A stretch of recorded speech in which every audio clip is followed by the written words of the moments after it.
Hello students, welcome to my YouTube channel. Myself doctor Jyoti Lagarkha और आज हम पढ़ने जा रहे हैं किंगडम प्रोटिस्टा। किंगडम प्रोटिस्टा के अंदर आज हम पढ़ेंगे इंपॉर्टेंट लाइंस जो हमारे एग्जाम में या तो पूछी गई हैं या तो आगे पूछी जा सकती हैं, और इंपॉर्टेंट पीवाईक्यूज देखेंगे। प्रोटिस्टा के अंदर सभी सिंगल सेल्ड यूकैरियोट्स आते हैं। किंगडम प्रोटिस्टा के अंदर क्या आते हैं? सभी सिंगल सेल्ड यूकैरियोट्स। हमारी एनसीईआरटी में प्रोटिस्टा के अंदर chrysophytes, dinoflagellates, euglenoids, slime moulds and protozoan को रखा गया है। ये बहुत इंपॉर्टेंट लाइन है। आपके 2016 आपके नीट एग्जाम में 2016 में ये लाइन आ भी चुकी है। प्रोटिस्टा की जो मेंबर्स हैं वो प्राइमरली कैसे हैं? एक्वेटिक है। This kingdom forms a link with the others dealing with plants, animals and fungi.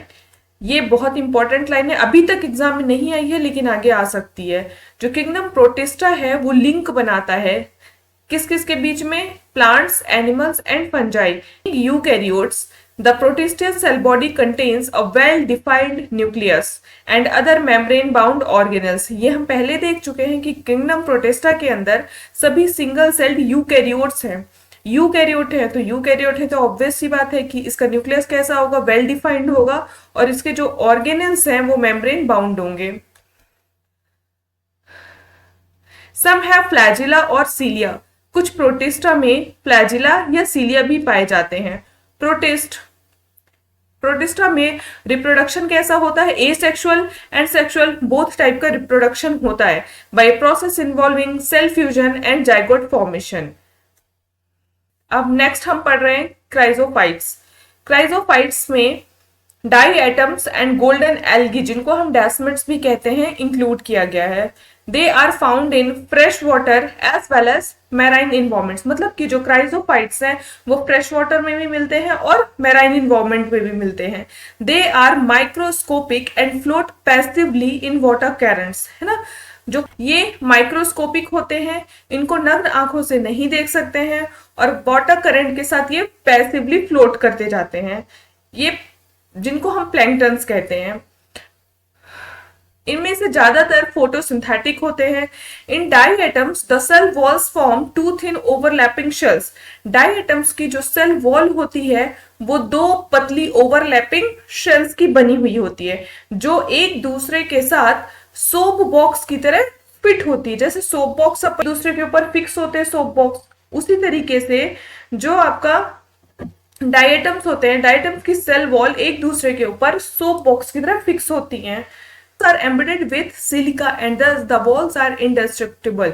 जो वॉल्स होती हैं वो सिलिका में धसी हुई होती है, सिलिका में एम्बेडेड होती हैं, इसलिए वो बहुत मजबूत होती है, इंडेस्ट्रक्टिबल, टूटती नहीं है।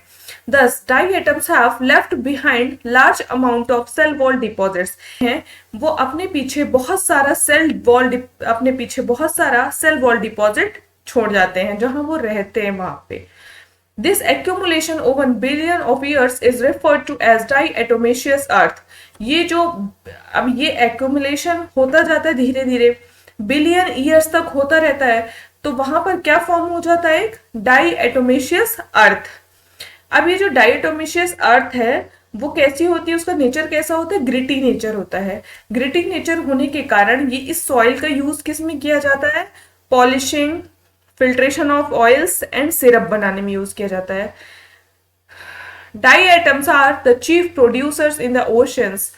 डाई एटम्स क्या है? ओशंस के चीफ प्रोड्यूसर्स हैं। ये लाइन आपके एग्जाम में 2 बार आ चुकी है, 2 से 3 बार आ चुकी है, 2016 में और 2018 में देखने को मिलेगी। डाइनोफ्लैजिलेट्स क्या है? These organisms are mostly marine. ये ज्यादातर कैसे हैं? मैराइन और फोटोसिंथेटिक हैं।